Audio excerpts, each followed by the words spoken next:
All right. So, welcome in, everybody. This is the Church Digital, and we're hanging out in digital spaces. We're hanging out in the gaming sphere. We're hanging out with friends who are on mission. And so, I've brought in to the podcast today Pastor Dustin.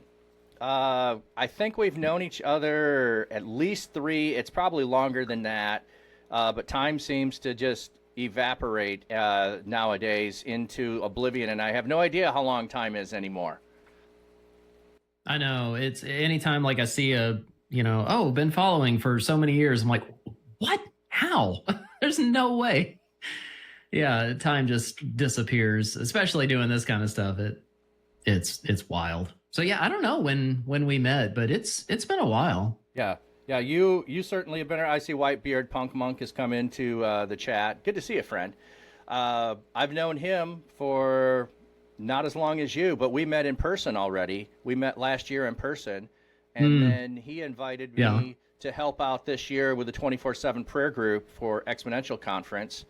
And he Nice. may, well, I don't know if this is spilling beans or anything out there. He may be coming up to Reach Conference and helping out with 24/7 prayer for the Reach Conference. I don't know if that's official. I don't know if it's going to happen or not, Okay.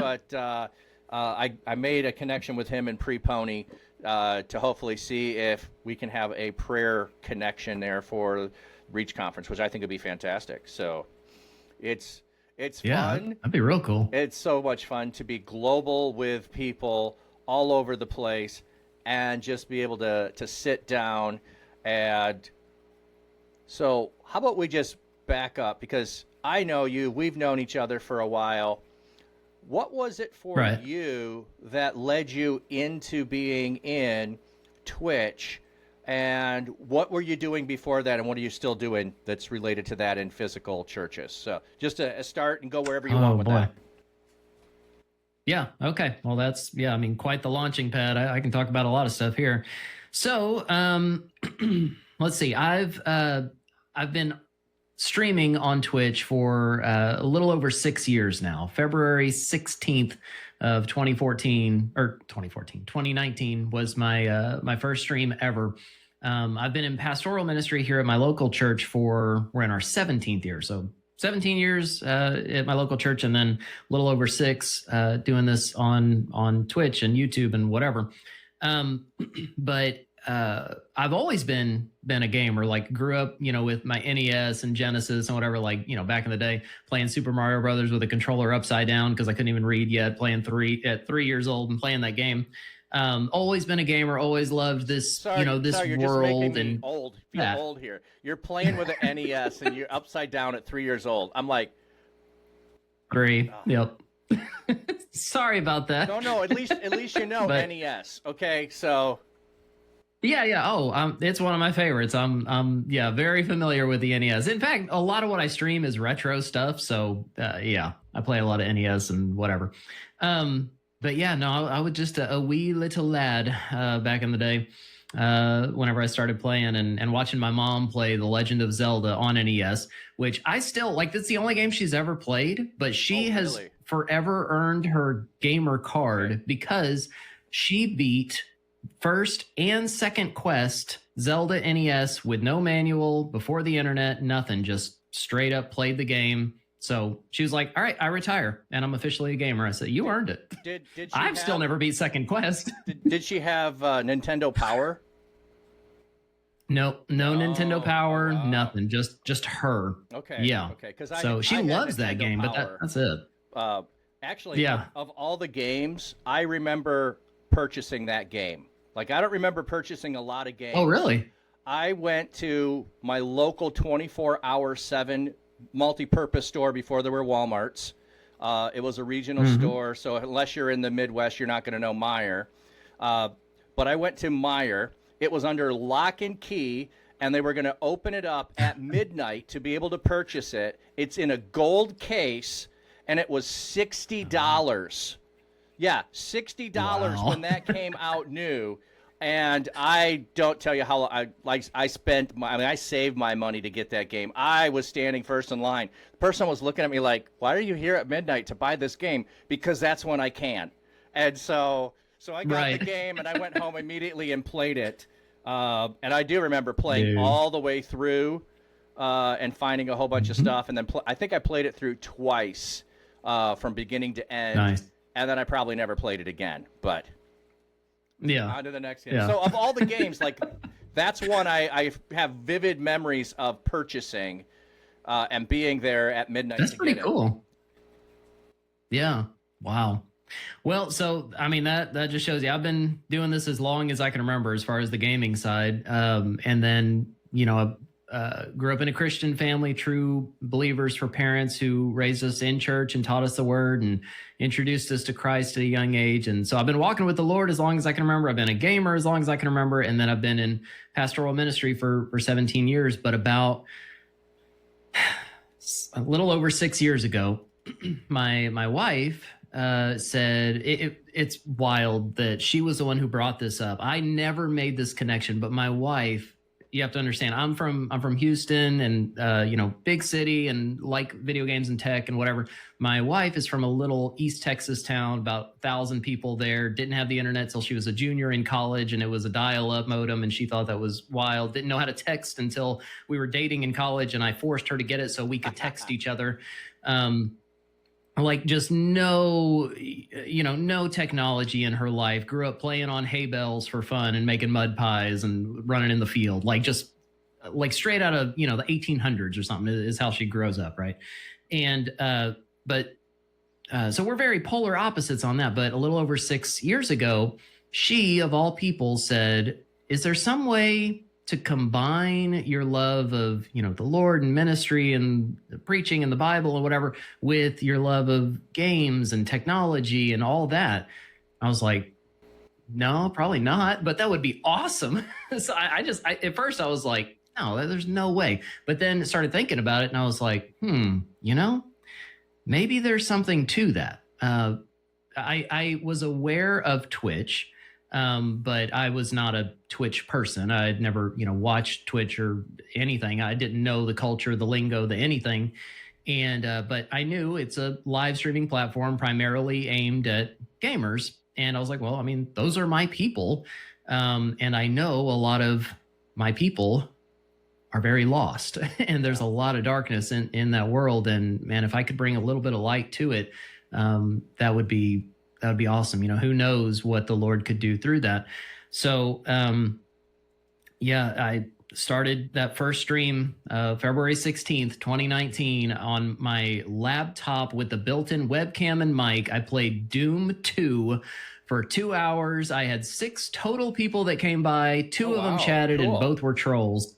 And I was like, wow, let's go. This is Twitch. Okay. It was, before there was like this Christian community on here where everyone started finding other Christians and Christian tag and all that. Like none of that existed then. It was some people that came by said, oh, this guy's name is a pastor. What? I'm going to mess with this guy. And so, that was my introduction to it. And then been doing it, man, ever since. And now, like you're saying, time just evaporates. Like whenever I see someone who's been subbed or following or whatever for like, oh, they've been following for 5.5 years. Like there's no way I've been doing that this long. But whenever I see old pictures or videos of my stream or clips or setups or something, I got like no beard, just a little baby face. I'm like, okay, yeah, maybe it has been a while because I look like a child.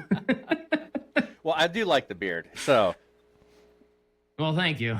I'll never go back. The last time I shaved was September 31st, 2019. Oh, wow. Because on August 1st, I decided to see if I could grow a beard. And I asked my wife, I was like, hey, I'm just curious if I can grow a beard. What do you think? You care? She said, I think you'd look good with one. Go for it. Try it. So I've never clean shaved since September 30th, 31st, whatever. Didn't realize it was that long, but nice. Yeah, I can say my wife does not like the beard. And when you get to a point where it starts to go into the gray and it's patchy, it doesn't look good. Yeah. But I think 6 months is the longest I've ever made it with a beard. Goatee, maybe 9 months. But at some point, it just gets itchy for me, and I bail on it. I don't stick with it. Oh, yeah. Yeah, that's fast. I learned that I can't go like long though, because I used to have a real long beard, but it gets like super straggly and stringy and stuff at the bottom. Just doesn't look good. So Oh, yeah, started cutting it back. yeah. Well, so your wife was the one that encouraged you, and Hmm. did you look for other places first, or how did you decide that Twitch was the place to look into? I really nothing else even crossed my mind. The only thing I would have maybe also considered, and I don't remember considering, would have been YouTube, because I've always watched YouTube. I enjoy YouTube, but I guess just whenever I thought live interaction, that was my Oh, main thing. okay. I didn't even consider. Oh yeah, so that was it. It was live interaction. I Okay. never even considered like I could make content, post it that people will find later. Now I'm doing that kind of stuff, but back then I was just like, I want to be able to interact in real Okay. time with gamers while I'm Okay. playing a game, talk, hang out. So that was it. Okay. Yeah, so it was looking for that live interaction. Okay. That's fascinating because Hmm. I hadn't even before I ended up on Twitch thought about that aspect of things. Uh, and what's funny Right. is my kids would play Twitch or would be on Twitch watching people, and I'm like, why are you watching someone else play? Why aren't you playing? And I did not Right. Right. understand. And I think that when I got here, I don't think you were one of the first ones I found, but you were one of the first Christian people that I found and followed, along with Hmm. uh, Pastor Brock VR. He's the one that actually is the reason I Yeah. came over to Twitch, because he kept telling me, I was in a pastor group with him across town, and he kept telling me about, I'm in VR and I'm asking people questions, and I'm sharing the gospel, and all this stuff is going on, and I'm like, okay, I need to check you out sometime. And then during Right. COVID, I finally said, all right, I'm going to go check you out. And so I don't know if he Hmm. rated over to you or what it was, but I just started searching for pastors, because there, like you said, when I started too, there weren't any of the different things that you can click on a tab, or I mean, what do they call them? The Yeah. The yeah, little tags. yeah, the little tags. Yeah, there weren't any tags at all to say, oh, Yeah. Christian streamer. Let me go find Christian streamers. Hmm. So I just thought, well, I know a couple of pastors are on here. Doesn't mean I'm going to find all of them, but I just started looking for pastors who were online, and it was like, wow, there's more than I thought that were in the Yeah. space.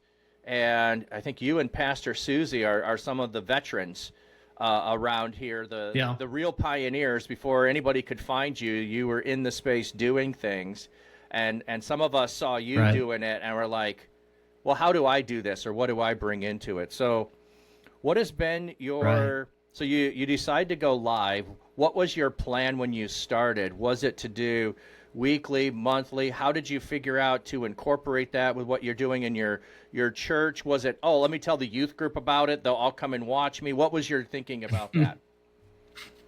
Yeah.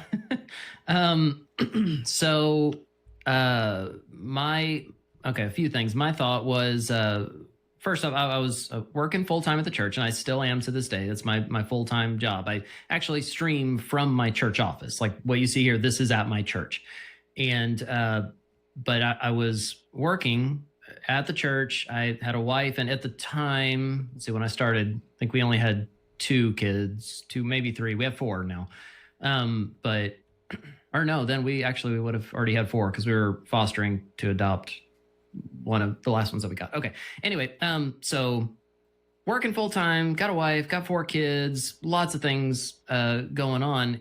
And so I didn't have, an extra time slot to do this. So I was like, well, I got to sacrifice something. Guess I'll sacrifice sleep. And that's when gamers are on anyway. So I'll be up late at night. So once I would have everyone to bed and the day was done, then I would start my stream at home, had a setup there. And I started off going, if I remember right, I think I went live every weeknight. I either Oh, did okay. every weeknight or every weeknight except Wednesdays, because Wednesday, we had midweek service and get home late and whatever. But I was doing it at night, like 10 to 1 a.m. or something, and then we wake up at 6, and it's just not sustainable long term. But I did that for probably about a year, and was just, dying, like loving it but dying. Just not enough sleep, and so that was how I got started with that. But as far as like trying to bring the church into it, or my youth group or something, no, not at all. Like it's funny. people assume, like people who are outside of Right. our space here think, okay, it's all teenagers. You got, oh, well, you're at a church, your youth group's watching. No, no, no. No one in my youth has ever watched. They don't, no. Like they'll pop in sometimes, just very rarely. Like one of them will pop in and just troll me and leave, and that's it. They're not engaged. No one in my church is watching or engaged or anything, but my church loves what I do. So it's funny that they love it, they support it, they're behind it 100%, but it's not their thing. So if they were here, it would just be giving, lip service. They would just be like, well, I was there, I had it pulled up. Well, did you enjoy the content? What we're talking about? I have no idea. They're not watching, they're not engaged. So I've never really had any like support from the church in that sense. I've just had them behind me, them in my corner, them cheering me on and rooting me on and asking questions and how's that going? And I focus on sharing wins with my church. So that's what I do often is I don't try to explain, Twitch or gaming or any of that. It's all just way over their head. But everyone understands people and ministry and love and sharing the gospel and those kind of things. So that's what I focus on. I focus on the people that we're interacting with and sharing stories and wins and those kind of things. And people love it. People love to hear that. And so they're behind me 100%, which is a huge thing because I know many other Christians in this space don't have that same kind of support. Right. In fact, they get a lot of pushback and you shouldn't be doing that. That's worldly. That's a waste of time. Like there's a million different, pushbacks that we hear as Christians, but I've been very blessed to have my church behind me, my family behind me, my friends behind me. I've never really had someone whose voice I honor and respect and prioritize, someone who has weight in my life who has pushed back against me. So that's a huge blessing. Oh, totally. And well, so you have your wife on board. She's the one suggesting it. Your church is on board and supporting it. To begin with, you're burning the candle at both ends, doing that. Yeah. So,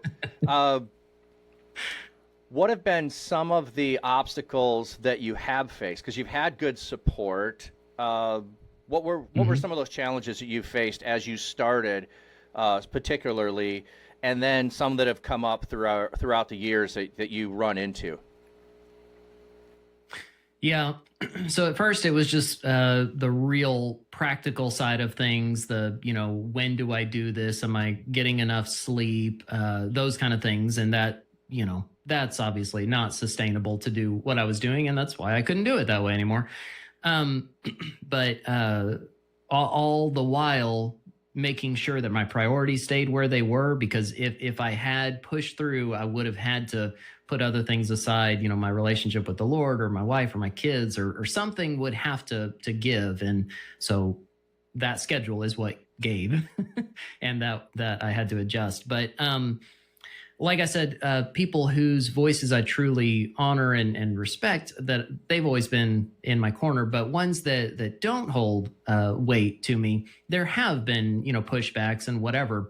So there's people, in stream, there's people in comments, there's those kind of things where there's that pushback. There's whether it's on a specific thing that was said or you're a heretic because you believe this, or this is a worldly thing, or you shouldn't play that game, or like it could be anything. Those kind of things, they're very, very common for Christians in this space. And so I've had to on one hand, learn how to deal with them. On the other, I feel like a lot of my upbringing helped prepare me for it because my family, while they are believers and they're wonderful and the most loving people ever, they are also super sarcastic, thick-skinned, like we are going to mess with you every moment we can. That's how my family operates. So I grew up with that. Like the dinner table was just roast session of everyone at the table all night. And It was fun and hilarious and we loved it. But so I developed thick skin real early. And the struggle of doing this kind of thing is developing thick skin, but keeping a soft heart. If you can manage that and balance that well, that makes all the difference because people are going to try and get to that heart. And if you don't have the thick skin, you're going to develop a thick heart, a hard heart. And if you do that, you can't truly love people. You can't truly minister to people. You're just going to guard your heart so you don't get hurt. So I'm very grateful for that. Maybe not so much at the time as a kid, like when I was learning to develop the thick skin and learning to develop that sense of humor. But it's really prepared me for this kind of thing because, you're the one on camera. It's your voice. It's your name on all these things. And people behind a keyboard, they can say and do anything. And we all know they do. So that's an obstacle for sure that I've had to deal with is learning how to roll with the punches and how, like, in the moment, because again, everything is live in the moment, to respond appropriately. You don't just want to, troll back and rip someone apart in front of the internet. While you could, and it'd be funny, doesn't do the best at, that like ministry piece. And so you don't want to do that. Man, what else? A lot of practical things. Like when I was still streaming from home and adjusting my schedule and stuff, I built a stream room at my house out of nothing, and I loved it. It was in the attic. Whenever we bought that house several years ago, there was this unused attic space above our bedroom. And I mean, it was like the size of a room, but there was nothing in there. There's no floor, no walls, nothing. Oh, no floor but either. Okay. It wasn't, no floor, just, rafters. But I mean, 10 feet above it of just nothing, just a big empty space. And I'd look in there, and the only way to get in there is through this little like crawl door thing. And I just poked my head in there, and I was like, one day I'm going to do something with this. Well, that one day came, and because I wanted to be able to stream at other times, not be loud, keep the family up, whatever. So I built that stream room, and I loved it. I learned a lot of how to build, built a room, built a floor, walls, the whole deal, and started streaming in there. And I loved that setup. And anytime I see old clips from it, I miss it so much. I love that room. But I live in Texas, and I bought the, most expensive insulation I could and all that kind of stuff, but it just doesn't matter when it's Texas summer. Nope. It's very hot in there. And I had a portable AC unit that was right behind me, full blast, 60 degrees on me when I was streaming. And it was great. It was fine. And I was good and comfortable. But one day it died. And so I went in there just to see how hot it was. I took a meat thermometer, and it was 137 degrees in that room. And I was like, nope, can't stream in here. I will die.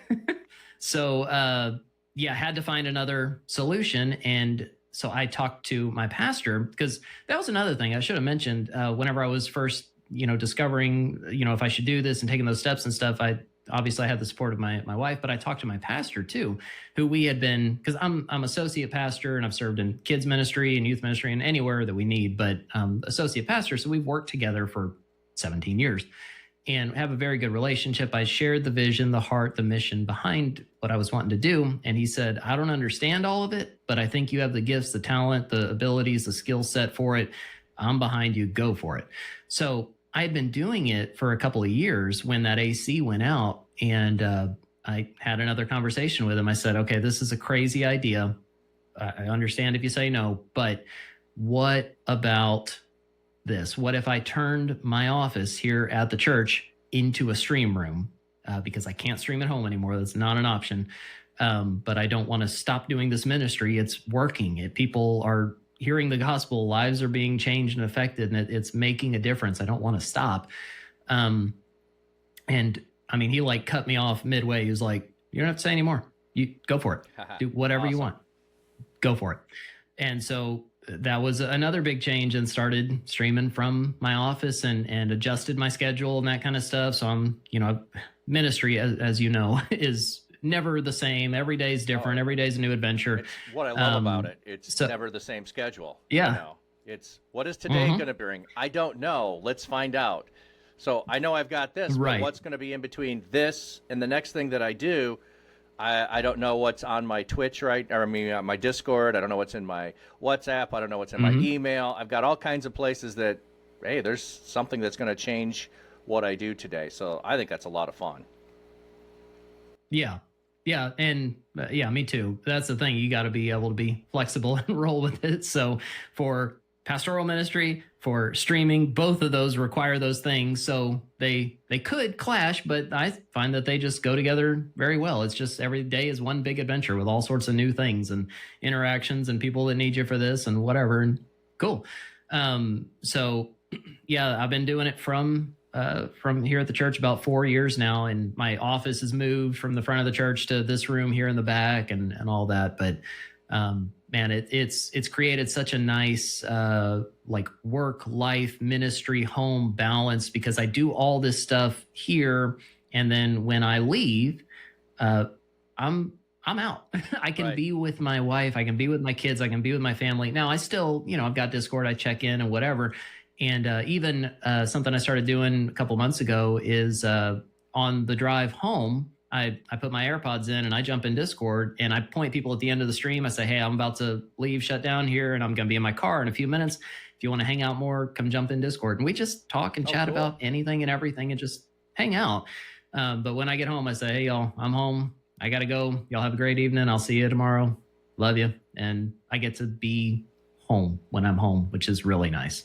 Oh, that is cool. Well, you're talking about changes and shifts and adjusting things. So you've been doing this for 6 years. What did the first several months look like? What was your schedule? What were the things you were doing? What did you learn along the way that you decided to adapt, or where did you experiment? How did you, I'm just kind of like talk through, you've had a 6-year journey. What did it look like 6 years ago if I were to show up in a Pastor Dustin podcast, or a Twitch stream? What were you doing on stream? How are you engaging? And then how has that shifted and changed? Yeah, a lot.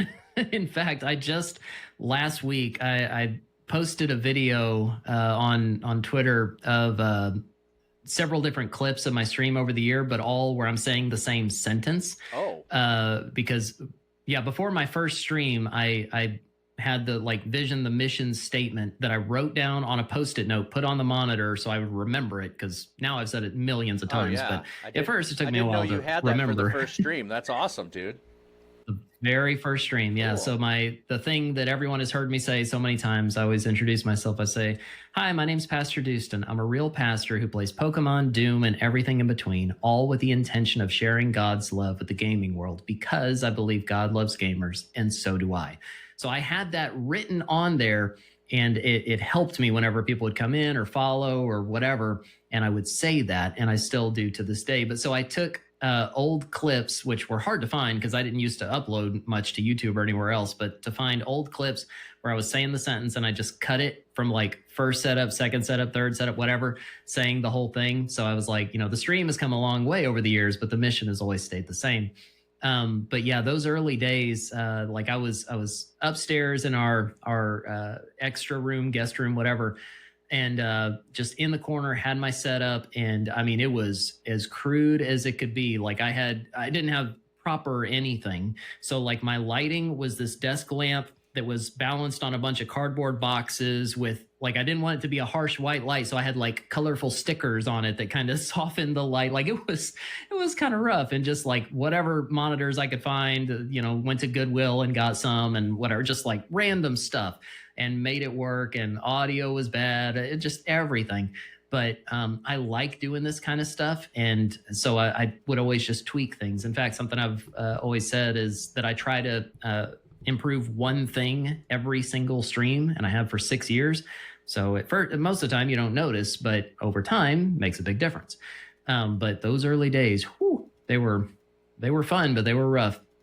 But in the early days, my a typical stream was I would usually do a Devo, a daily Devo, right? Pray. And then I would play the game. And at first I tried doing themed days, and that works really well for some people. I learned over the years it doesn't work real well for me. So Monday nights I played Doom, and Monday nights were great because I was meeting lots of people, specifically in the Doom the Doom community. In fact, I always titled my streams "Pastor Killing Demons," and people liked it. They laughed, think it's funny, and they'd come in, and I got to meet people and build connection, and it was cool. But Tuesday they would want more of that, but I'm not doing that on Tuesdays. On Tuesdays, I'm playing Super Smash Brothers or something. And so in my mind, it made sense, but I learned over time that that wasn't the most effective strategy for me. Um, what I've found that works really well for me is doing playthroughs. So like I'll start a game and play the whole game throughout. Okay. Might take a few weeks, but I'll play the game and I meet lots of people through it that like that game, that love that game. And when I'm done with that game and I'm telling them, here's the next few games that are coming up. And I'm also I'm multi-streaming it to YouTube. So it's in there for playlists. People are finding it through YouTube. Like I've had to strategize a lot of those kind of things, and it's working really well. But what I've noticed is that as I'm playing through a certain game, like right now I'm playing Sekiro and it's kicking my butt, and it's I've just retitled all of my Sekiro streams to Pastor Tries Not to Rage While Playing Sekiro for the first time, because it is pushing all my buttons. But it's like whenever I'm playing through that game, we're meeting lots of people. Let's say there's 20 new people who are there every time because they love the game. It's one of their favorites, whatever. When that game is over, 18 or 19 of them, they'll go with the game. And I understand, and that's okay. But I've found that often we'll pick up one or two that stay for me or the mission or the content or the community or something. And so over time, I'm making new friends, meeting new people, and the community is growing. And it's fun to look back and be like, what game? When did you start watching? What game was I playing? Oh, yeah, that's right. I was playing. That's whenever we were playing Hollow Knight, or that's whenever we were playing this or whatever. And I can look back and people from all these different gaming worlds who have stuck for the community or the content or just me or whatever. And that's been a really fun and effective way for me to do it. Another thing I used to do early on is something I called 60-second sermons. Oh, those wow. are fun. That was before shorts and whatever existed. I should bring it back. I just haven't done that. But feel free to use that idea. It's a fun, good idea. But I would have one prepared, and I had an overlay set up for it with a stopwatch and everything, like the clock on the thing, and I'd start the timer and I would do a 60-second sermon and try to hit it by the alarm, and I'd have to practice that because to get the whole thing across, the whole point, do it well in 60 seconds was not always easy. But yeah, that was something that I did a lot in the early days too.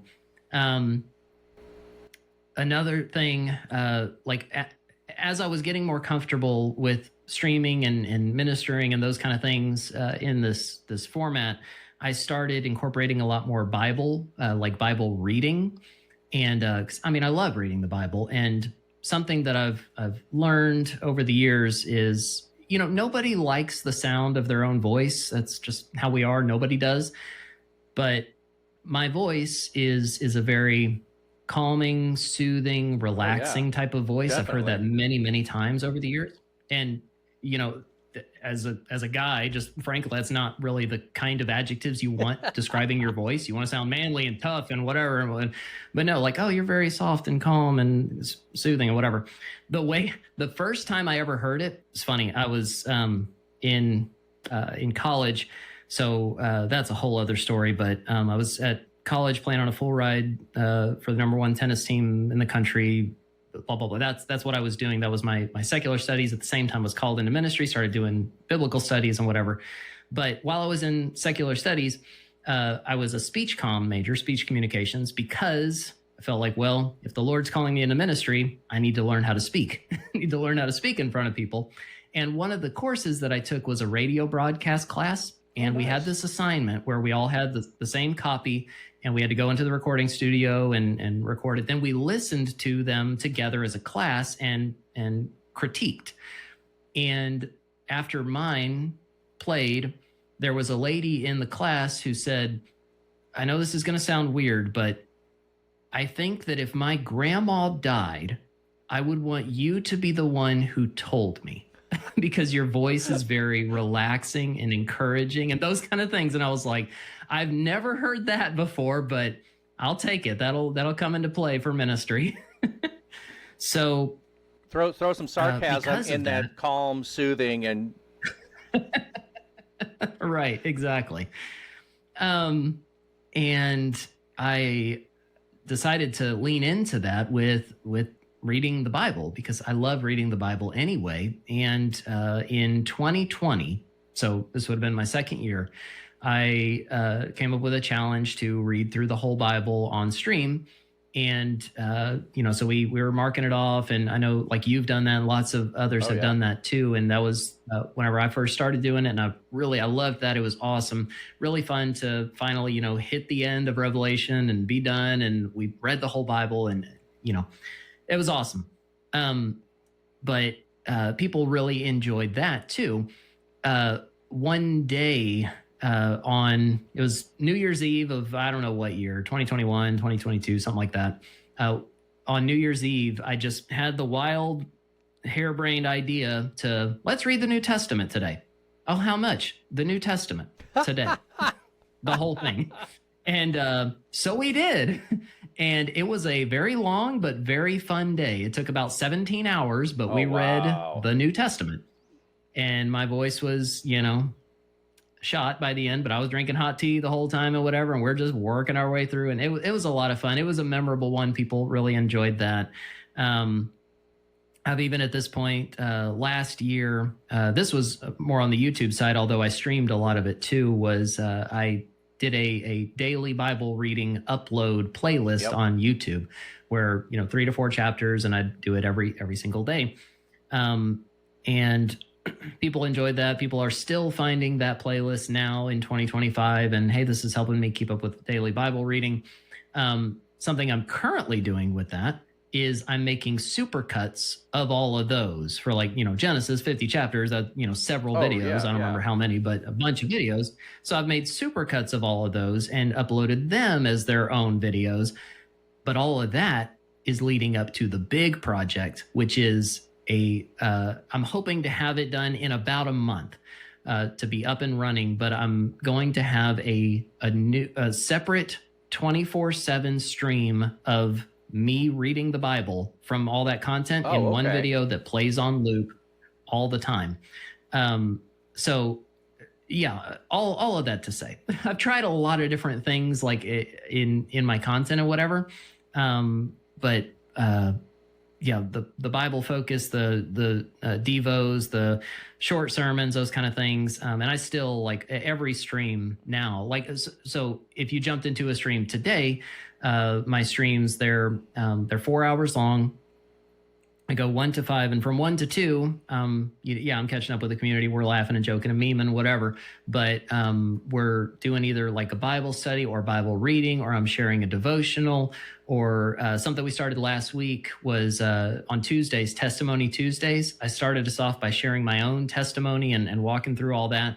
And every week we're going to have a member of the community share theirs. So yesterday we had someone who's been part of the community since those attic days, year 2. Who shared her testimony. Is very heartwarming and moving and those kind of things. And as long as they're okay with it, I'm taking that and I'm posting that over on YouTube as well, so people can find these testimonies and hear these stories of encouragement. Are you bringing them in like this with, or are you just doing voice? How are you doing those? So it depends on how they want to, whatever they're comfortable with. But yesterday, she pre-recorded a video and then emailed it to me. So I played it and I just muted myself. I watched and then I responded and we reacted after. But there are others who said, yeah, I'd love to come in. So I told them, well, if you want to do it live, we'll use this guest star feature and we'll just, we can have a conversation, or you can just talk and I can listen, or however you want to do it, however you want to tell the story. So that's something new that we're doing too. But that first hour or so is very, faith-based, community-based, those kind of things. And prayer is a huge part of my content too. We'll do prayer requests, but I mean, we pray for a while. Like we're praying 20, 30 minutes something. We're praying for a while for prayer requests. And that's been such an encouragement to people too. In fact, that was part of her testimony yesterday, was when her husband came in and prayed for him and how he's walking with the Lord and all this, and really cool. But then I make that shift into gaming, and but I say, hey, conversations are still going. We'll still talk about whatever, and we always pray, God, send the right people who need to be here today to hear a message of hope and love and truth and grace. And inevitably, every stream, we get people who, hey, I don't even know why I'm here. I don't know why I clicked on this, but I'm going through this. I don't know if there's anything to this. Could you pray for me? And starts conversations. And while I'm not there, like just playing the game as something to do while I talk to people, I'm actually genuinely a gamer and wanting to play the game. So people can tell, I think, if someone's like, I'm not really here for the game. I want to have a conversation with you. I try to balance that because I do really want to have a conversation with you, but the game is actually something I want to do too. So people can tell, okay, this guy, he really enjoys it. He might not be the best at the game, but he really enjoys it and whatever. So I think people have appreciated that balance, that while I am actually genuinely enjoying the game, that they enjoy too, that I'm also genuinely wanting to build a relationship with them. And I ask questions and I remember people's names and I ask follow-up questions if they hadn't been there in a couple of weeks. Hey, how did this go? I remember we prayed about that. How are you doing? People are the priority. And all of that, I don't want that to sound like people aren't, because they are, but I'm just saying the game is real too. Well, I think on some level what you're getting at is don't just come on and play games as an attractional model to bring people so you can talk to them about the gospel. If you're playing a game, right, love the game, or if you're playing a game because it's going to frustrate you and you're going to get upset with it, and that's the whole catch. Yeah, I'm going to, that's part of what I'm trying to do with these too is, hey, friends who are gamers, introduce me to a game you love. I've never played it. How bad am I going to be at this? It's probably going to be awful. I have a very narrow niche of games that I play, but most of them I don't stream, so I've got to figure that out down the road. But yeah, just listening, I've got so many different follow-up questions on stuff that you're doing. Okay. I'm going to take a sip and hit me with it. So two different directions here. One, you were talking about the Testimony Tuesday. That leads me to the question. You can answer these in whichever order you want, of sharing 2 or 3 impact stories that you've had over the years in people's life. The other one was you were talking about the new thing of having a ongoing, continuous stream that's reading through the Bible. How are you going to engage people in community on that stream, and how are you going to get them from that stream to be engaged? Because if it's just an ongoing playlist, it's not necessarily going to be live interaction. So what is your plans with that to create community and draw them in once they make a connection to you? So 2 different directions. You can pick whichever one you want and go that way first. Okay. Yeah. Great questions. Okay. So I'll answer them in the order you asked. So stories and wins that have happened. One, I can share a bit of just from yesterday. There's a couple that's been a part of my community for 4 to 5 years. Their names are Devastator and Harley Quinn, as we know them online. I know them in person. They live a couple hours away. They've traveled here to my church, been with us on a Sunday with their kids. And so I've got to meet them in person and pretty cool. But the night that I met them, he was really in a dark place, didn't know the Lord. World felt like it was crumbling, was losing his job, didn't know where to turn, where to go, very depressed. And in her words, that could have been his final night. We'll just leave it at that. But so he was also, he's a gamer and, likes this kind of stuff. And is one of those, I don't know why I'm here, stumbled in to the stream, but I'm desperate. I need prayer. I don't know if I believe any of this. My wife's a believer, but I don't know about any of this. But if you wouldn't mind, I need some help. And kind of shared a little bit with us, asked some questions, what's going on and whatever. And we took time, we paused whatever we were doing at the moment, and we prayed. We prayed for him and his, mental state and emotional and all those kind of things. But also a very practical need was a job. He said, I'm losing my job. I don't know what we're going to do. And so, I just doing what I do and pause and let's pray. Let's pray with simple faith and whatever. And we did. And, he really appreciated it, encouraged him, all that. That was great. But it was either, man, it's been so many years now. It was either like within the couple hours that I was still on stream, or it was the next day. No, I think it was a couple hours. I think it was the same stream, if I remember right. But he comes back in very excited saying, I just got a call. I have a new job. We're going to be moving. This is a way better situation, whatever, like, Yeah. boom. And that was an awesome moment. Obviously we're all celebrating, but I tried to remind him and others who are listening, that's not because of me or us or whatever. We said the right magic words. It's just, hey, we prayed with faith and God cares, God hears. And so that was a very, eye-opening, faith-building moment for him. And over the years, he's, had many other questions and hardships and whatever, but he has truly given his life to the Lord. He's reading through his Bible voraciously. Like, he is funny. He's the kind of guy who, whenever he starts something, he is 1,000% all in. And so he's asking me all sorts of questions, and he's got his own thoughts. And he's like, well, I've always thought this. What about that? The Bible says this. I don't understand this. Okay, well, let's look at it. And we'll kind of walk through things. And it's just really fun to see. And a couple of weeks ago, it didn't end up working out because of just other things. But a couple of weeks ago, he was asking if they could come to this church on a Sunday and I could baptize him. Oh, wow. And I was like, dude, that'd be my honor. I would love to do that. I'm hoping that still happens here soon.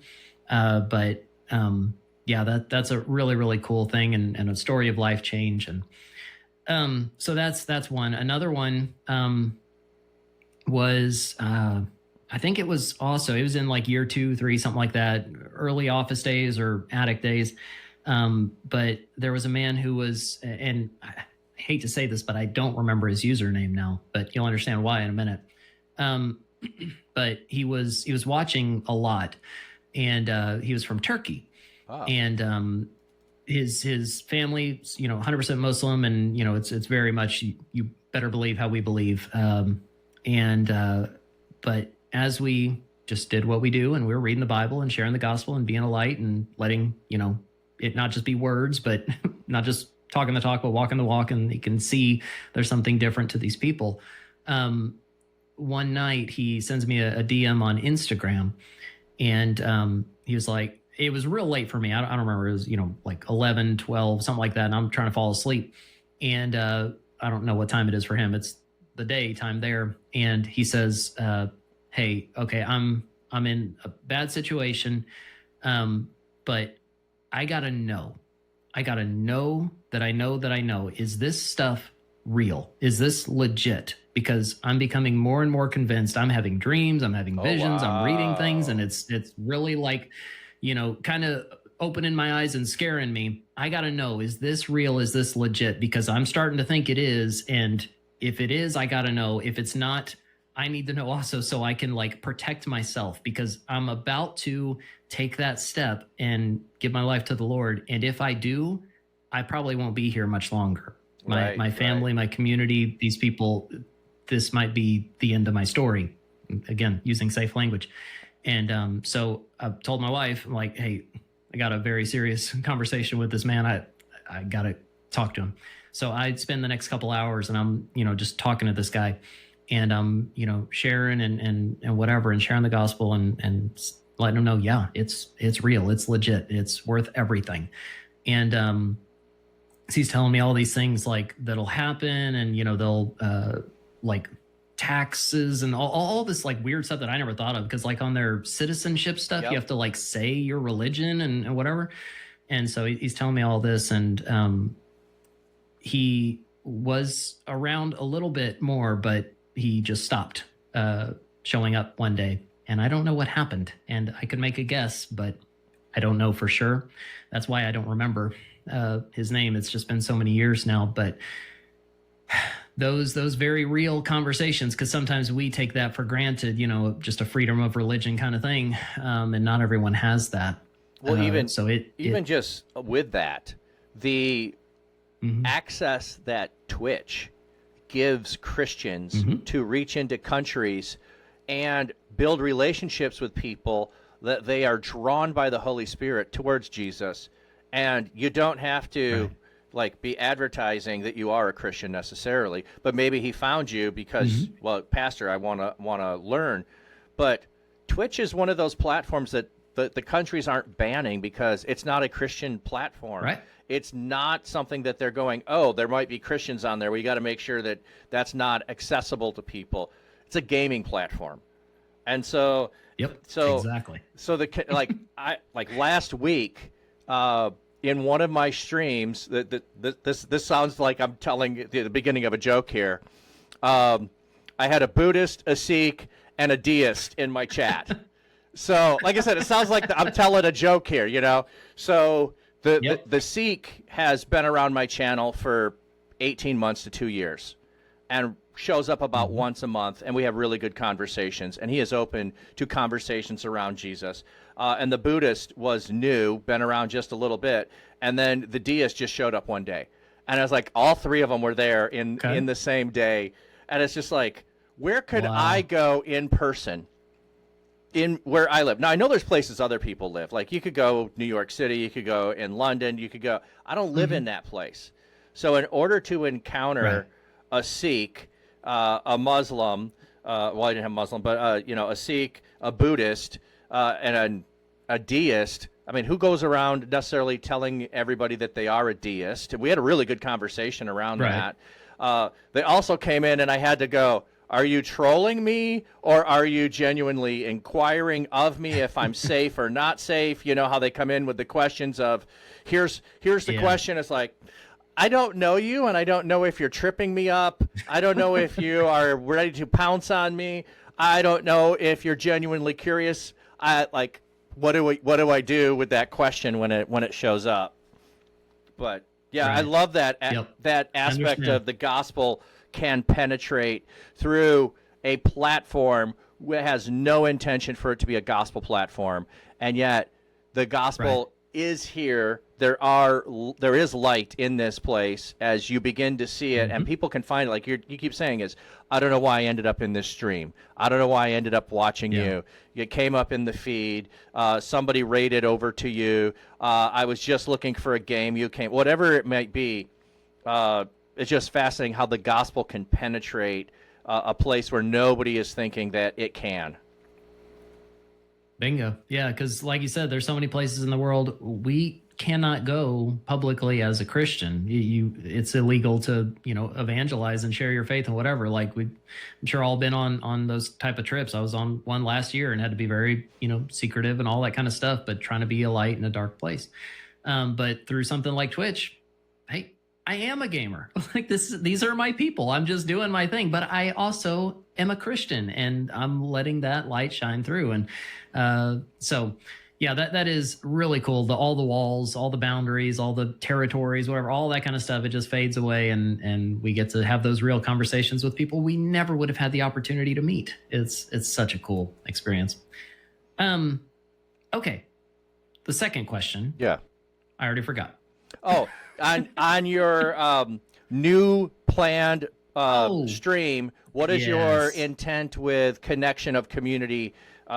If it's because it's content, but how do you move them from content to being connection to being to community? What's your overall thought strategy there? Right. So this will probably be an experiment because I've never done something exactly like this. I've done something similar, which I'll mention in a second. But like I said at the beginning, the whole reason I started on Twitch specifically was because of that live engagement in mind, that I'll be able to engage in the moment.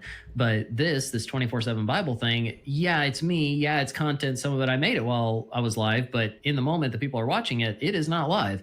It's a live stream, but I'm not engaging in that moment. So what I'm intending to do is to have that stream up all the time and just see that chat room, and when I see people to interact with them in chat, but also to have as many signs as I can pointing to Discord. Okay. Discord is where so much of that type of conversation happens, and I'm trying to do more and more in there. Like I said, with the voice chats, also Sunday nights we're doing Bible studies and gaming together in there. That's been fun, and people really enjoy that. But I'm going to try and put as many signs in there as I can for people to point to that, so that we can have further engagement and build relationships and those kind of things. I have done something similar and am doing something similar for a little over 2 years now, which really blows my mind. And that is, hey, thank you for that gift sub, by the way. Dear. Yeah. That's Jeff Reed. So he just. Oh, that's Jeff. Okay. Yeah. It's Jeff Reed backwards. It's backwards. Yeah. So Got he just popped in and dropped some gift subs. I'm glad you got one. That's awesome. Yeah, I did. Thank you. Thank you very much. So for a little over 2 years now, I've had a 24/7 live stream going on Twitch, separate from my main channel, that is my fish tanks. I made those streams specifically for my kids because, again, I stream from my church office and my aquariums are here at my church office, but my kids like watching the fish, but we don't live here. So I was like, well, I'll just set up a 24/7 stream, put some webcams and music, and we can watch the fish at home, put them on the TV or whatever. And so I did that, just kind of told the community, hey, I'm doing this if y'all want to watch it. And people started watching and they love it. And there's always people in there hanging out and watching that while they're working or sleeping or studying or whatever. And a lot of people have found my primary content through the fish tank, which again, gives an opportunity to build a relationship, to share the gospel, to be a light, to make friends, all that kind of stuff. So I've started calling my fish my fissionaries because people are finding it because of the fish. And so like I use all the, again, pointing as many signs as I can. I'm using all the little tools that Twitch gives us through, the time chat bots, but also even in the title itself, now you can tag creators. So I say, it's 24/7 fish tank, video game music, piano music, whatever. But then there's a little hyphen thing and Dustin's main channel and tag at Pastor Dustin, and people click through and they find the main channel because of the fish. So I'm hoping to see a similar thing with the Bible reading one, but aiming them at Discord primarily. So, because that's going to be on my normal YouTube Pastor Dustin channel. It's not going to have its own channel or something. And then whenever I do my live streams on YouTube, because remember for the gaming side, whenever I switch from the that first hour and I move into gaming, because I'm doing the playthroughs and organizing them in playlists and stuff, that's when I start the multi-stream for YouTube. I don't multi-stream the first part. I just do it for the gaming part. And so I'll like re-intro as soon as I hit live on YouTube. I'm like, all right, what's up? Welcome back to, Pastor Tries Not to Rage while playing Sekiro for the first time. If I haven't got to meet you, my name's Pastor. And I go through all that like it's the beginning of the YouTube video, because it is the beginning of the YouTube video. And but at the end of those live streams, I'll be able to use YouTube's redirect feature to point them to the Bible reading one too. Okay. So that'll be another little tool that I'm going to utilize. Now they may click away immediately and hey, cool, whatever. I can't control that, but I'll try to point them to that as well. So lots of little, just using the tools available to us. And as these platforms continue to roll out new tools, you got to learn about them. You got to utilize them as best as you can. And sometimes it's overwhelming because there's a lot of them. Well, talking about... But that's my plan. Yeah, I love that. I just wanted to kind of see that because one of the things I have seen is a bunch of channels that just have something that's 24/7 that's there. And it's a pastor's preaching or whatever it is, or church service. And it's just ongoing. And there's no one in the chat. And there's nothing redirecting. Yeah. And there's no engagement. And if I stay, because I've looked, there, it says church, great. I go over there and it's like, you're not here to engage people. You're not here creating community. You're just broadcasting your content. I didn't come looking for content. Yeah. So I quickly turn away from that, and I see other people do too. And I do too. Yeah. So I was like, I knew you had to have a bigger plan. I knew you weren't just putting content out there. It was like, okay, so you're bringing them together, you're pointing them somewhere else. That's fantastic. I was, I have to say, a little jealous when you started the fish channel before I did, because I have my own fish. You cannot see all of them. I've got a tank there, a tank there, a tank there, a tank over here, and a pond outside. And I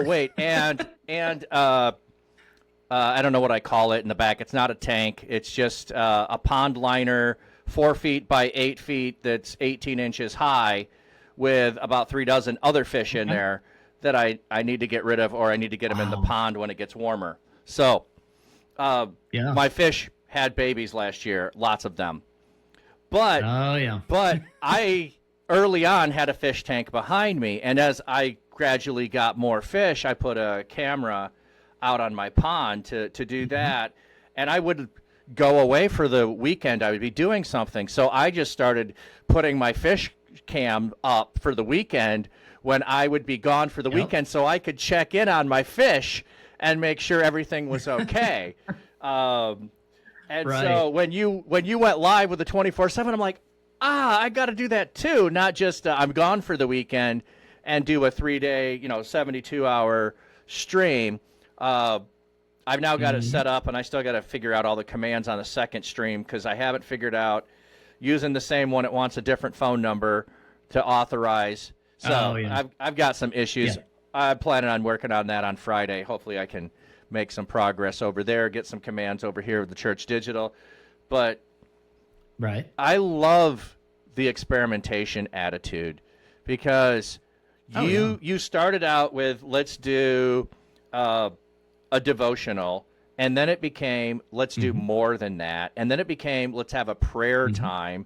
Let's have a, and I knew you were talking about this because you and I are in a pastor group together. You were talking about, hey, I want to get invested in Discord and do that so the community can have more engagement. So I don't think I'd heard the follow-up that you were now doing a join the Discord for my hour drive home. That's awesome. Yeah. That's awesome because anyone can just pop in and do those things. So the experimentation of things, I hope this turns out being a blessing that, I can listen to the content. Yeah. Or, hey, I can go engage the pastor who was sharing this so I can dive deeper, so I can share what's going on in life, so I can say, hey, I need help with what's happening. And it's not just content, it's community that can surround and all of those things. Oh, it's just awesome, man. Right. And so I haven't figured all these little pieces out yet, but like I'll have overlays designed for that stream that are beyond just the content. It's not just the video, but the video takes up most of it, but there's information on there. There's, things that are pointing. So there's just signs everywhere pointing them how to engage, how to get connected, how to get in contact with me. If you need prayer, here's where you go, like all those kind of little things. So it's another opportunity. But yeah, experimentation, that's huge in this, because if you just, put your foot in the sand and this is what I do, this is how I do it. Hey, if that's what's working right now, great. It'll work for a while, but what about whenever things shift and new tools come along and you're not adapting? Like we see that in the church, don't we? People who aren't utilizing all just these tools and whatever.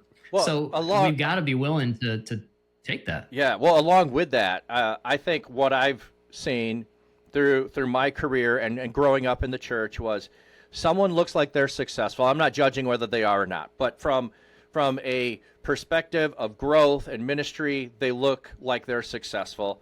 They tell us all about what they did. We all try to go copy what they did so that we can have the same success that they did.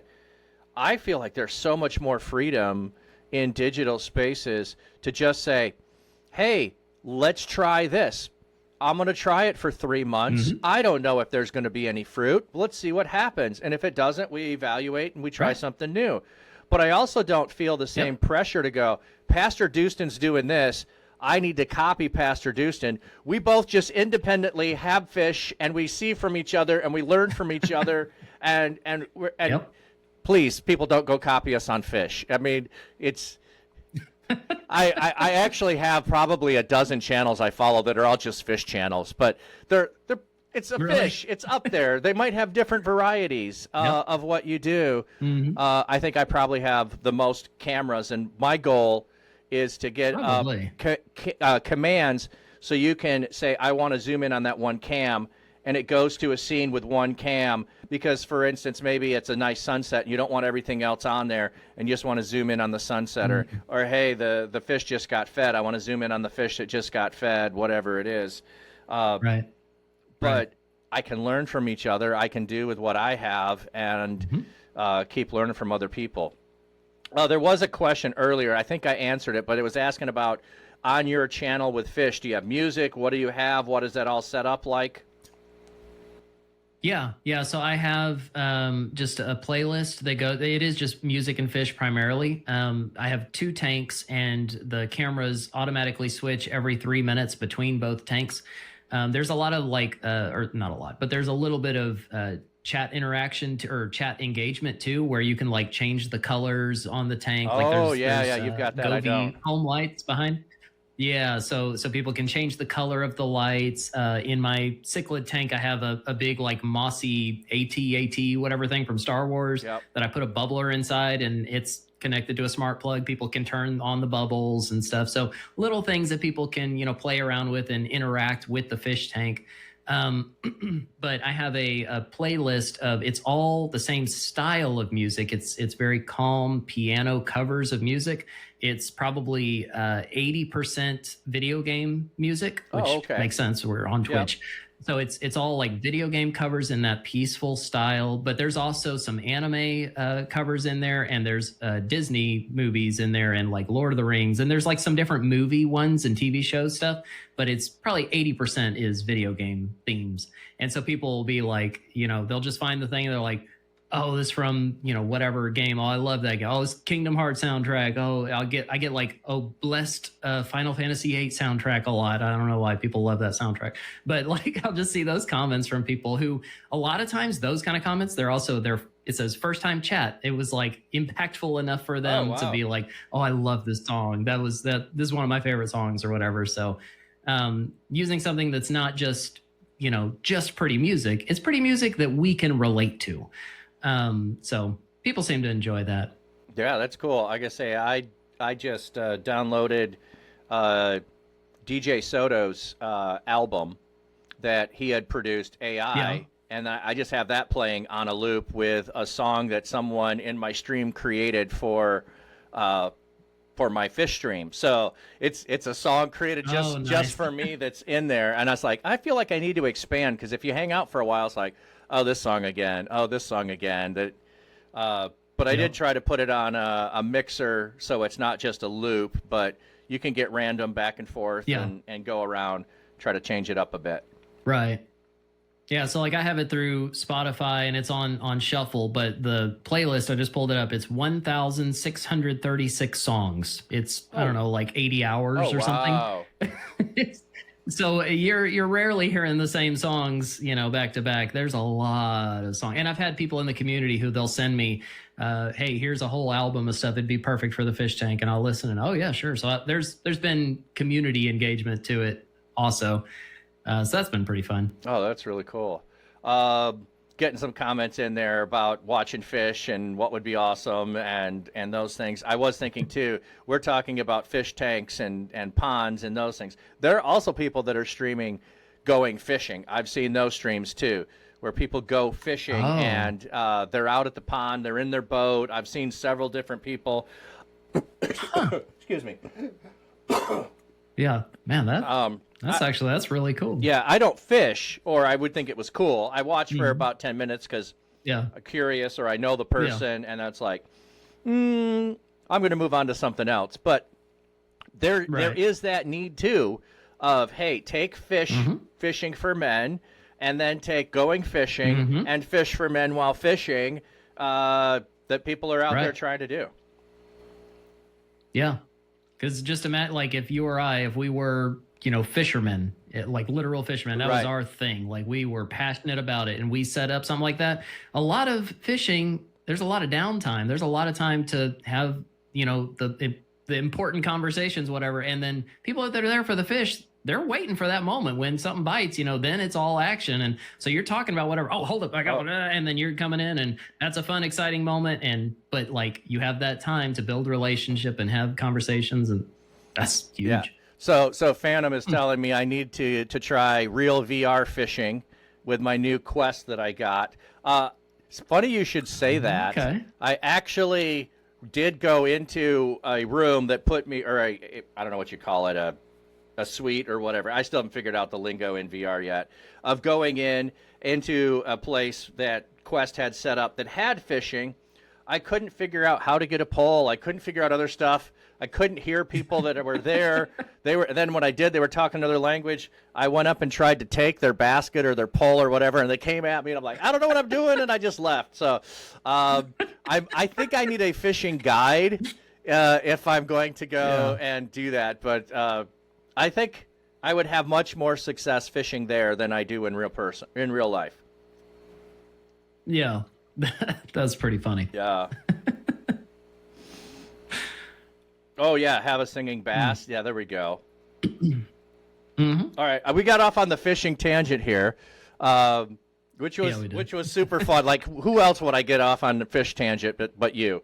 Which, hey, is all right. So, in your community, how has the community developed? What have been some of the keys? Who have been some of the key interactions with people that have allowed you to move from content and connection to really creating a community? And now I know you're working towards deepening that community. What have been some of those key people or key invitations that allowed for some of those things to get opened up? Yeah. So, as the person on the camera, as the name on the stream, whatever, like, you create and define the culture of your stream, of your community, what we are about.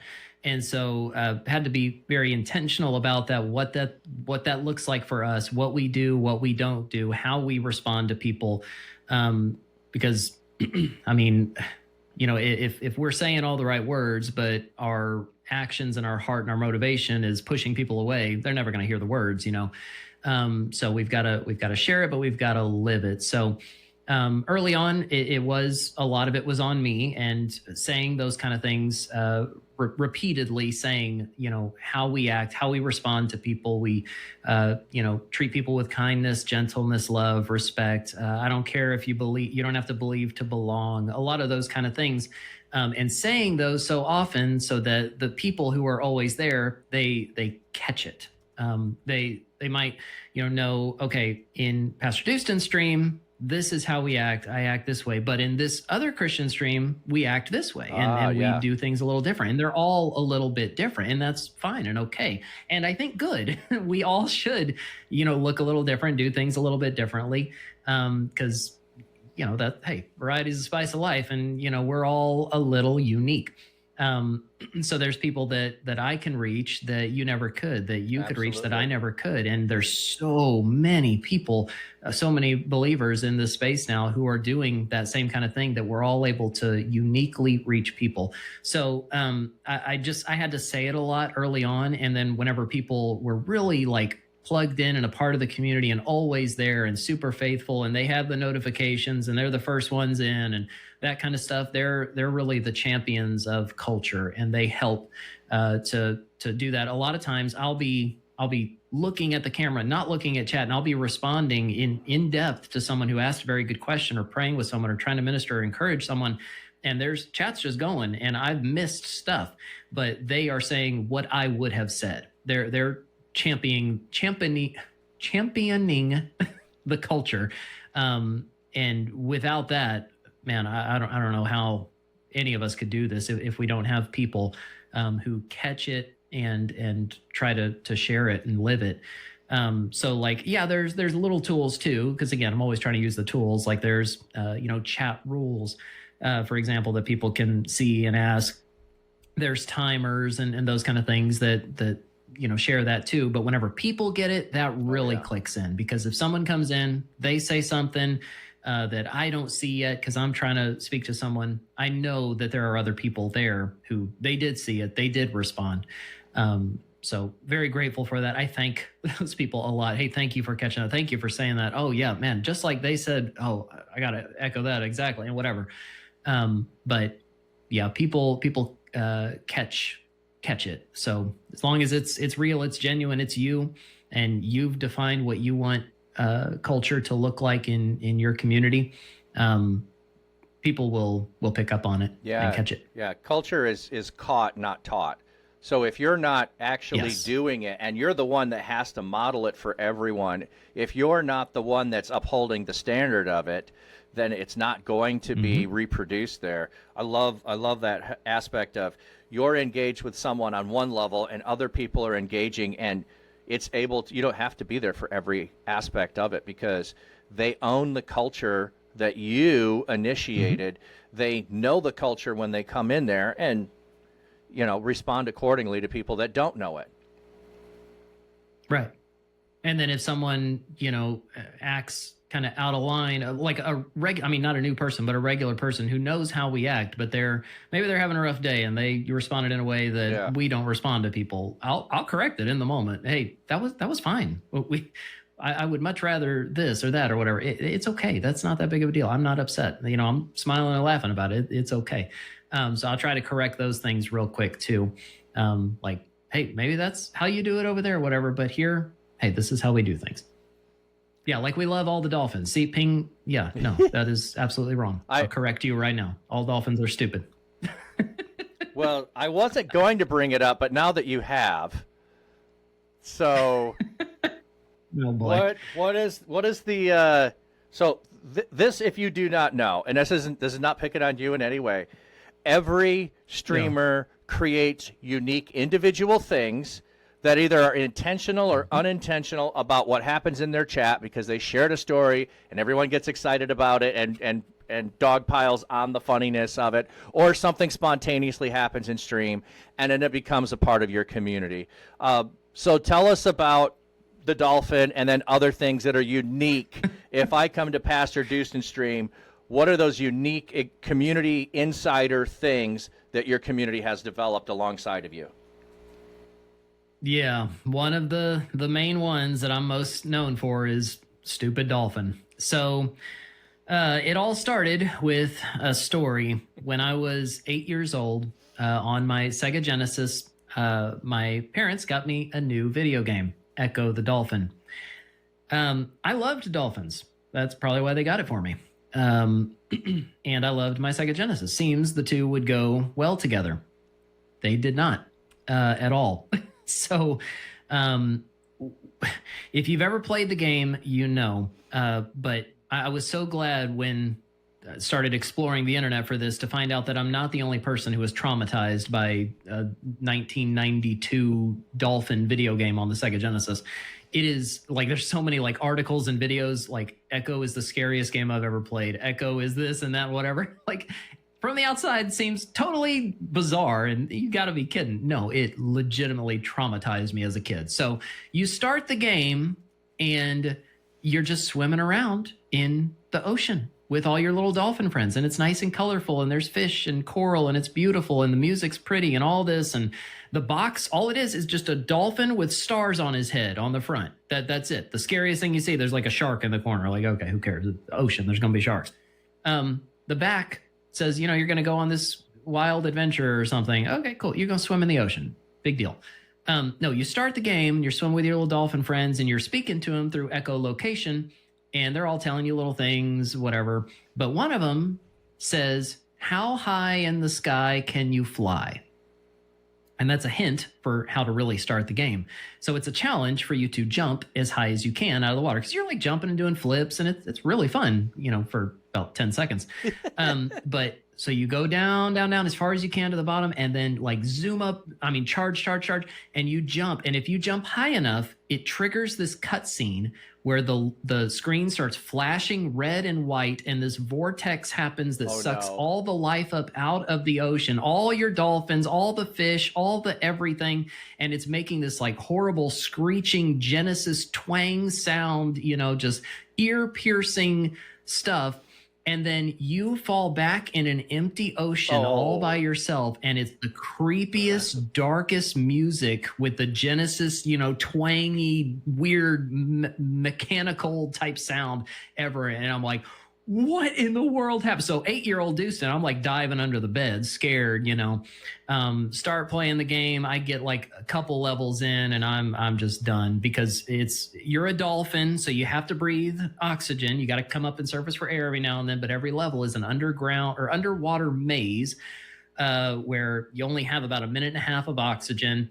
The camera is zoomed very close into you. I could talk about this for a while because it's just, I'm passionate. It scared me to death. The camera is zoomed very close into you, so you can't see what's coming, but you got to have oxygen. So you're zooming fast and enemies come flying off the screen before you can respond. And if you touch them, because you don't have any attacks except ramming into things with your face, if anything touches you, Echo makes this loud screeching sound. So you're scared. You're always on edge and just like this. And I never got very far as a kid, but a few years ago, I did a 24-hour stream while I was in the attic and decided to play Echo the Dolphin and confront my childhood fears. That game, believe it or not, is about aliens, time travel, finding the lost city of Atlantis, and not just any aliens, like creepy xenomorph alien things, going back to the dinosaur days, like all these weird, bizarre, crazy things. Like, I don't know what kind of drugs they were on making this thing, and it's funny, like the creator of the game, like he and I, we follow each other on Twitter. He knows how I feel about the game and whatever. He trolled me a couple Christmases ago by mailing me postcards with dolphins on them. Oh, man. I think I have them like right around here.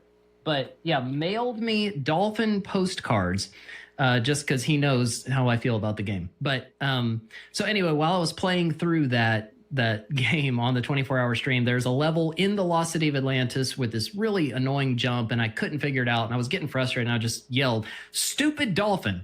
Someone clipped it and made that 2-second thing, like a sound clip on my channel that they play all the stinking time and made emotes and everything. So stupid dolphin is a thing. If you go in my fish tank stream and type anything about the word dolphin or use one of my dolphin emotes, the bot will immediately respond, "No dolphins allowed."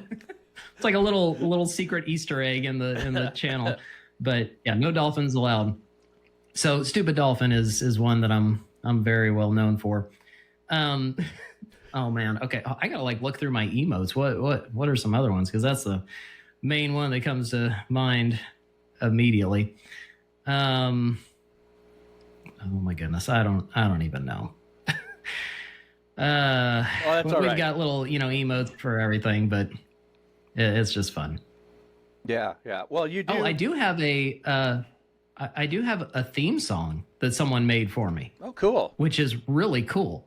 Yeah, using the Suno AI thing for my birthday this year. I did a subathon thing, and they were like, "Hey, I've got a birthday present for you. It's not gifted subs or anything. It's here, check your email, check your DMs, whatever." And it's a theme song in like the style of like 2002, like Blink 182, like that style music, whatever. And it covers all these things that like my stream is known for, a lot of those kind of things. And even mentions Echo in there.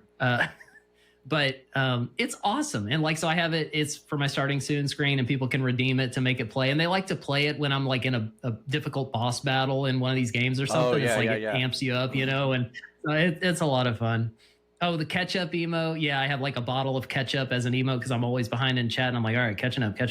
And they'll just start spamming the ketchup emote, like a bottle of Heinz ketchup, context. Yeah, I have one that's just me, or like it's a book. It's like a Bible with hands and my feet on it, or hands and feet and my face on it, that says context. Because anytime we're reading the Bible, I always say, hey, the most important thing is context, not taking things out of context and having bumper sticker theology. Got to know what it means and blah, blah, blah. I can do all things through a verse taken out of context. That's exactly right. Hey, there they are. And the rabbit, because we're always chasing rabbits. So I had a community member who made this emote for me. It's a Pokemon Score Bunny who has a Bible and like a question mark. Like, oh, all right, we're chasing rabbits today. Oh, very cool. Yeah, a lot of little things like that. Yeah, I was going to say, you do outfits as well occasionally, or do you not do that anymore? Should I not bring it up? I haven't in a while. Okay. No, it's fine. I think it's somewhere around here, but I have a dinosaur onesie that I put on sometimes. Yeah, that's fun. Oh, because I was so traumatized by Echo, there's another game that chat makes me play sometimes that is far worse than Echo for me. It's Subnautica. because that's actually a popular game that people really enjoy. But everything about that game, it's like it was designed to be a game that I hate. It's, survival. I don't like survival games. It's crafting. I don't like crafting games. It's big open world. I don't like open world games. It's in the ocean. I don't like the ocean. But it's you crash land on an alien planet that's 99% ocean, and you have to survive and figure out what happened here and craft things and eat and whatever. And I don't like any of that. But so I'm just on edge the whole time. I'm terrified. I'm scared out of my mind. And on that birthday subathon, I had a certain goal that if they met that, that I would have to buy a VR headset, which I have. It's right up here. I got a Quest 3, but I'm still figuring out because it's very confusing. And I'm going to have to play Subnautica in VR, which... oh, just saying that scares me. I started setting it up with like the stream link and whatever, and I got to the menu of the game, and like I could see the title screen, right? Just the word Subnautica over the ocean, and 360 around me everywhere I look, it's just water, like over the water. I was like, I can't even push start. I'm scared to push start and go down under the water. I'm terrified. So this is going to be horrible. Well, just remember, you can, double click and see through your masks. You can see through the Quest when you double click, or you can pull it off. You don't have to get stuck in the game if. Yeah, I'm gonna have to utilize that a lot because, oh man, I'm scared. It's gonna be rough. We've talked all over the place, and if we were going longer, and I was going to play a game. Didn't work out for you, then I'd have you introduce me to a game. But just thinking about if anyone is already doing this, some encouragement that you might have for someone doing it, or if someone is new, some encouragement that you would have for them of what to think about, what to do, where to join other people, any of those kinds of things. Just what advice would you give someone who's been doing this a while, and someone who's thinking about maybe starting? Yeah, so I'll give a few pieces of advice that I think will apply to both parties. If you've been doing it for a while and you're trying to move forward, or you're just thinking about it or just getting started, the first and biggest one is figure out your why. Why are you doing this? Remember, I mentioned I wrote out the mission statement on the Post-it note on my first stream, put it there. I've said it millions of times over the past 6 years. That is my why. So anytime feel like I may be veering off course or something, I can go back to that and say, is this in line with what I started out to do? Am I still doing what I started to do? Now, the way I do it may change, and it changes all the time, always adapting and whatever, but it's got to be in line with that mission of sharing the love of God with the gaming world. That's my why. It's not because I want to play games. I can play games by myself. It's doing that specifically. So anytime I'm getting off course, I go back to my why. If you don't have a why, figure it out. Figure out why you're doing this. Because you may say, well, that's obvious. Everyone knows why. Well, no, not really. A lot of times people are just like, well, I don't know. This might be fun. I'll try this. It is fun. It's a lot of fun, but it's also hard. And whenever you run into walls and obstacles and pushback from people and those kind of things, if you don't have a why, it's real easy to just lose motivation, to fall off and be like, this isn't worth it. It's too hard. And I'm not seeing the growth that I want. I'm not seeing the results, whatever. But if the why is not results, it's not growth, it's not income, it's not whatever. If it's something like that, then all those other things, that they're just, a bonus. They're a cherry on top. They make it more fun. But know your why. Another thing I'd say is experiment. It's worked wonders for me over the years, where I try new things that they might sound like stupid ideas, and sometimes they are. And sometimes I try things and I try them for a while, they don't work, and I stop. But you never know unless you try. So don't be afraid to try something different, silly, something that maybe really only makes sense for you. That wouldn't make sense for me or Flatcap or someone else, but it does make sense for you. It's in your wheelhouse. It's using your skill set, your personality. Remember my voice is something that I wasn't happy about, growing up and whatever.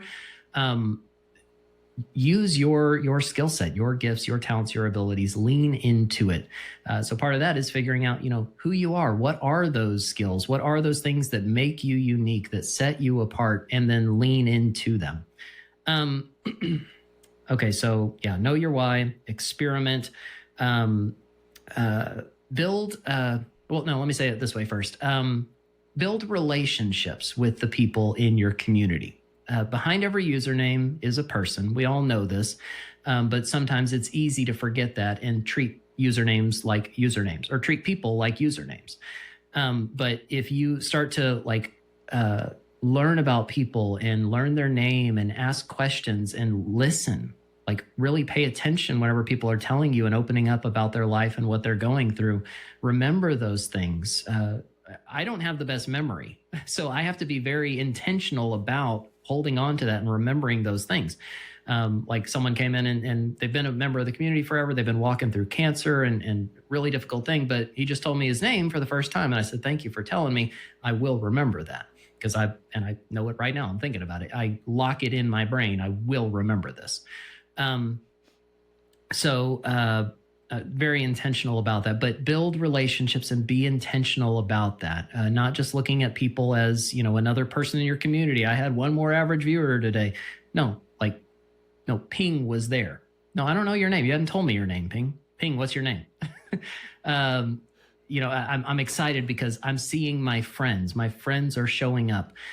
So build relationship with them. Also, build relationship with other people in this community. Now, in 2025, there are so many other Christians in these digital spaces who are doing these kind of things, who are live streaming, who are creating stuff on TikTok, who are posting to YouTube. There's people in all these spaces. Branch out, reach out, get to know them. Now, you may not be the most extroverted person. I'm not. I'm very introverted. I don't do much in this kind of setting, like a live collaboration thing. I haven't done a lot of those kind of things, but that's not necessarily what I mean when I say build relationship. I just mean be involved, watch other people, talk to them, be engaged in their community. There's so many Discords now too, where you can meet people who it's not just about that person stream. Like I have my own Discord that's for my stream and my community, but I'm in a ton of other ones too. And there are a lot of them that aren't focused on just one person, but it's community focused. And those are places where you can hear from people, where you can talk to people, where you can just be present in those spaces.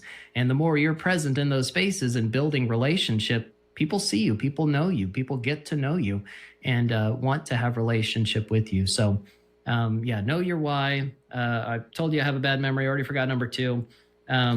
Build relationships with people, build relationships with other people in the experiment in the space. I think those apply to anyone, whether you've been doing it for a while and you feel kind of stagnant or whatever. Mix it up with some experimentation. Go back to your why, reach out, try a collab, or if you're just getting started, especially with that on experimentation, because at first, if there's just one person watching you and you shift things, it's not going to make that big of a difference. They're going to be like, oh, you did this yesterday, now you're doing this. Oh, that's kind of cool. But if you've got something established and you make a major shift, it might take a little bit more time. But especially starting off, lean into who you are, try things out. Don't be afraid to experiment.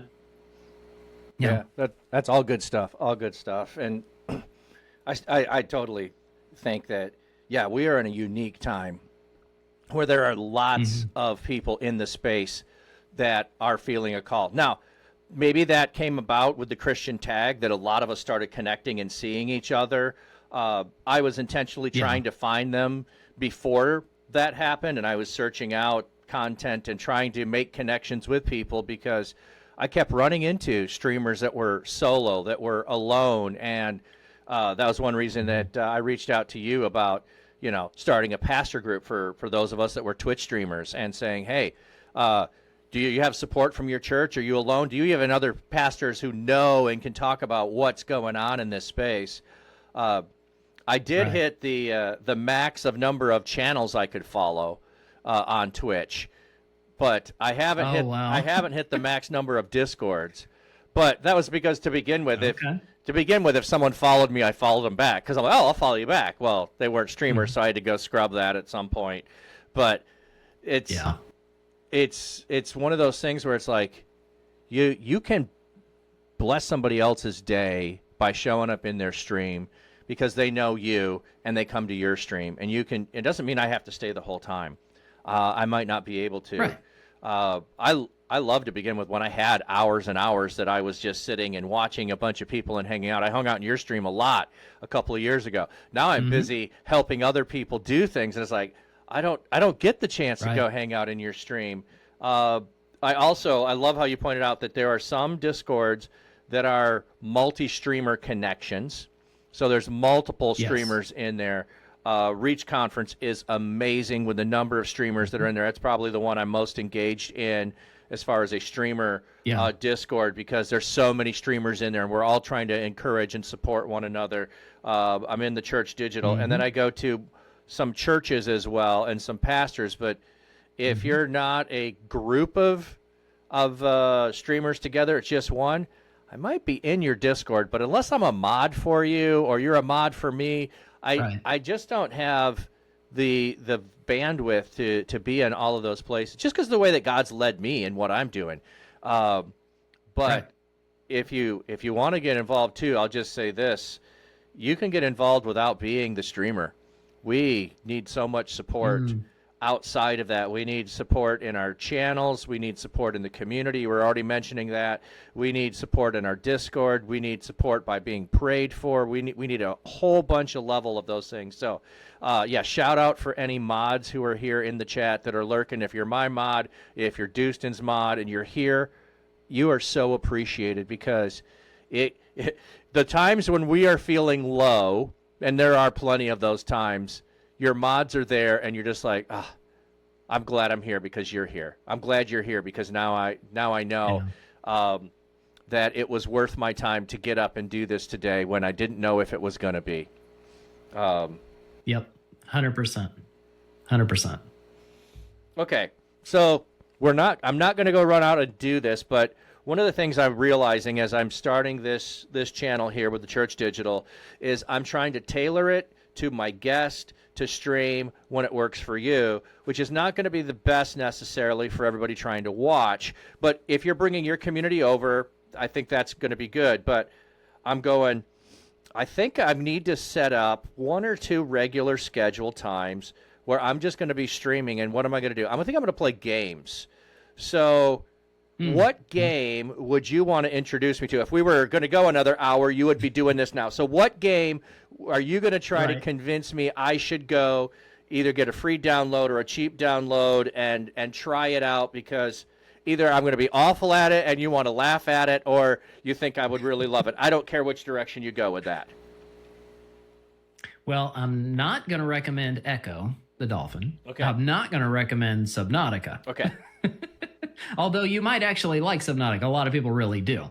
But one that I would recommend, it's not free, but it is even full price. It's very cheap. It's $15 max price, and it goes on sale a lot, is Hollow Knight. Okay. I don't know if you've ever played Hollow Knight. Nope. But Hollow Knight is, it is, many people would think it's my favorite game of all time. It's my number 3. It's close, but that game, I have put so many dozens, tens of hours into that game, maybe hundreds. I don't really know. I've bought it on every platform available. So I've paid, a full $60 for it at this point. Have completed everything on like every platform. I've done everything you can in that game, but essentially it is a Metroidvania style 2D game with hand-drawn art, beautiful music. In fact, a member of my community sent me in my PO box, sent me a vinyl of the soundtrack, which I'd never touched a record in my life. So I was like, this is really cool. I got to go find a record player. I don't even know how this thing works. So my first record I ever listened to was the Hollow Knight soundtrack. It's beautiful.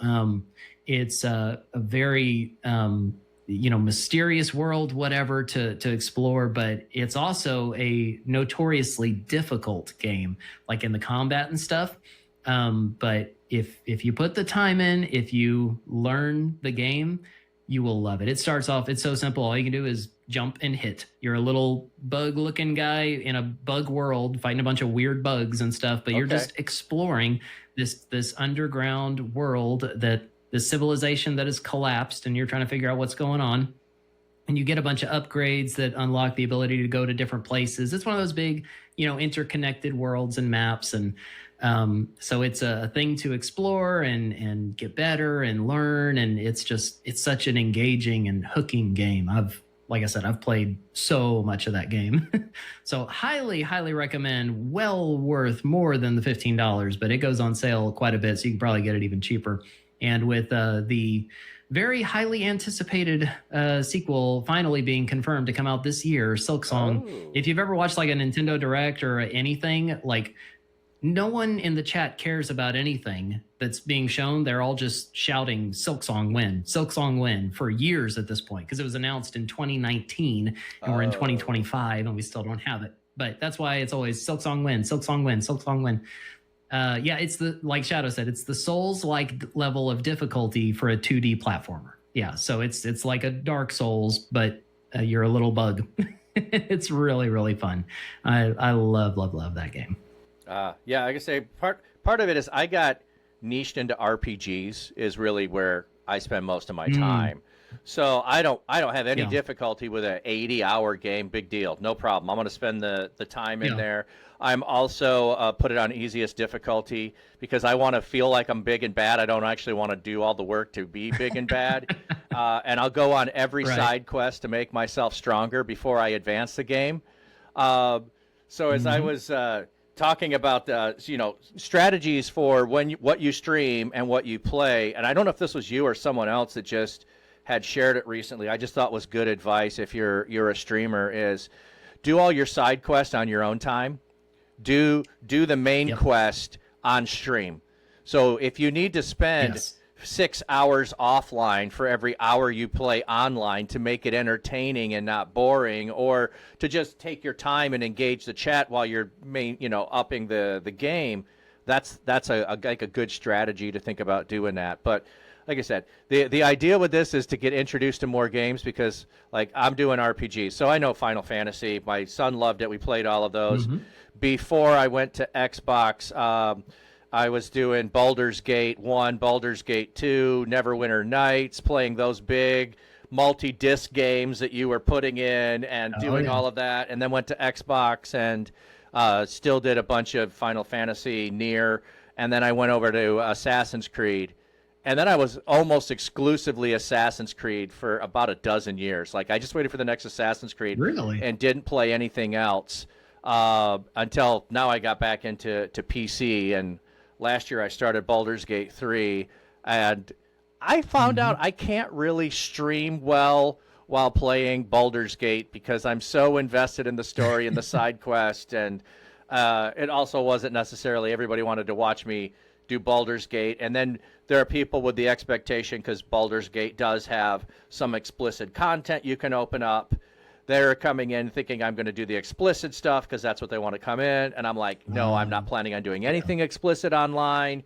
And the other thing I was doing was playing with my kids. So we were doing multiplayer on Sunday nights until my sons just got frustrated and said, well, this was to me and my daughter, you take too long. We're tired of playing with you. We've already beaten the game, and we just want to play through. And you're trying to do exploration, so goodbye. We're not playing anymore. So I haven't played in a year now. So maybe I need to pick up that game as well and play. So, yeah. Okay.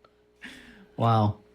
All right. Well, you said we had 2 hours, so that's the end of our time together. It's gone by, I think, pretty well. You had great insights. You answered all the stuff I was hoping to touch base on. Let me just close. I want to pray for you, friend. Yeah, please. God, I just thank you for my good friend Pastor Dustin and his heart for gamers. And you gave him that heart. And he shares it so freely with everybody. So I just want you to continue to multiply him and his influence in the digital space. I want you to continue to bless his ministry at his physical church. continue to bless him as a father and as a husband and his family. As this new adventure that he's exploring, allow him to experiment, allow him to see fruit, allow the kingdom to be spread, and allow people in the community to just have a deeper walk with you. Give him everything he's in need of, and bless everyone that comes into contact with him. Just pray this in Jesus' mighty name. Amen. Amen. Awesome. Thank you. All right. Well, I'm going to say goodbye to everybody. This was, I think, a blast. I will be back in 4 hours. So I have another stream in 4 hours with Pastor North from North Hill Live. So I'll be back in 4 hours, and we'll do this all over again. And he does have a game. Let me see. What was the game? He was just, I have it listed here. All Will Fall. So I don't know the game. He's been playing All Will Fall. I got the free demo, and we'll see how awful I am at that game. You can go back and watch the VODs of me fail with Christian Ninja. We did that. It's not great. The VODs of these will be out every Thursday. One will get released every Thursday. So we're about a month behind. And so those will start coming out. So I think tomorrow is VOD number 2, and then we'll have 3 and 4 coming up. So that's the plan for right here. If you have suggestions, you have ideas, I'd love to hear those. If you want a place to hang out and learn more about being a digital missionary, of being invested in and encouraged, come hang out with the Church Digital in Discord. So if you can't find it, it's just thechurch.digital, and you can find me. So thank you, everybody, and let's find somebody to raid out. Let me see. Jason, do you have a suggestion? Do you know someone who would be on right now? Let me see. I can pull that up and we can find out. Well, speaking of Baldur's Gate 3, there's a Christian streamer who's playing it right now. Miss Positivity says Baldur's Gate 3 first playthrough. Oh, I saw I saw her a little while ago that she was doing it. That sounds great. Let's go over there. I have not hung out in her stream for a while.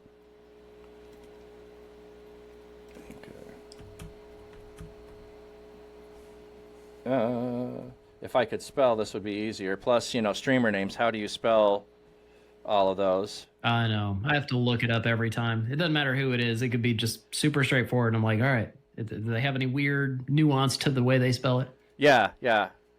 Which is fun, like Dustin. So, all right. Yeah. Takes people a while to figure out how to spell mine and say it. Yes. All right. So we will raid out over there. I don't have any credit stream or screen yet to go to, so I don't have any commands in here. It was one of those things, you can do all the things that you can do as a streamer, or you can start. So the decision was I just needed to get started. So yes, I have no commands for raid. So everybody just put your best raid emote in the chat as we go over there. And I'm trying to see where she's at. She's in one of the tower, or one of the castles. She's inside somewhere. So I'm not sure if that's when you first land. It looks like an upper floor I don't recognize. But I haven't played in a year. I don't know. I've never played it. Well, I love RPGs just from usually it was turn-based to begin with. So you'd have lots of time to think and decide what you want to do as opposed to smash buttons. So, there we go. Ukulele's got a raid from the Church Digital. Thank you. Boom. There we go. All right, we should be heading over, and I think about maybe 10, 15 here. And thanks, everybody, again for hanging out.